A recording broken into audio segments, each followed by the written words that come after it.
కళ్యాణ లక్ష్మి షాదీ ముబారక్ చెక్కుల పంపిణీ సందర్భంగా నూతనంగా మన మండలానికి తహసీల్దార్గా వచ్చిన, అదేవిధంగా మన ఎంపీడీఓ గారు, ఎవరైతే తెల్ల రేషన్ కార్డులు కలిగిన కుటుంబాలు ఉన్నాయో ఆ కుటుంబాలలో ఆడబిడ్డ పెళ్ళైతే 1,116,000 రూపాయలు ఇవ్వాలని చెప్పి ఆలోచన చేసి ఇప్పుడు 1,116,000 రూపాయలు అందించడం జరుగుతున్నది.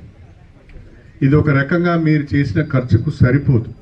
దాదాపుగా 591 చెక్కులు ఇచ్చినాం. 5,91,68,000 రూపాయలు ఈ 2.5 సంవత్సరాలలోనే మనం డిస్ట్రిబ్యూట్ చేయగలిగినాం. మిల్లులో కూడా వెరిఫికేషన్ చేసే క్రమంలో ఇల్లు లేని నిరుపేదలకే మనం ఇందిరమ్మ ఇల్లు ఇవ్వాలి. డాబా ఇల్లు ఉన్న వాళ్ళకు, ఒక కారు ఉన్న వాళ్ళకు, చిన్నపాటి ఉద్యోగం చేసే వాళ్ళకు, 5 ఎకరాల పొలం ఉన్న వాళ్ళకు ఇందిరమ్మ ఇల్లు పెట్టవలసిన అవసరం లేదు. ఎవరైతే పేదవాళ్ళు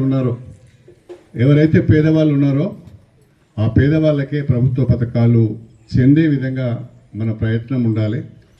అందుకు మనము మన నియోజకవర్గంలో నిజాయితీగా పనిచేయాలని చెప్పి కూడా నేను ఈ సందర్భంగా కోరుతున్నాను.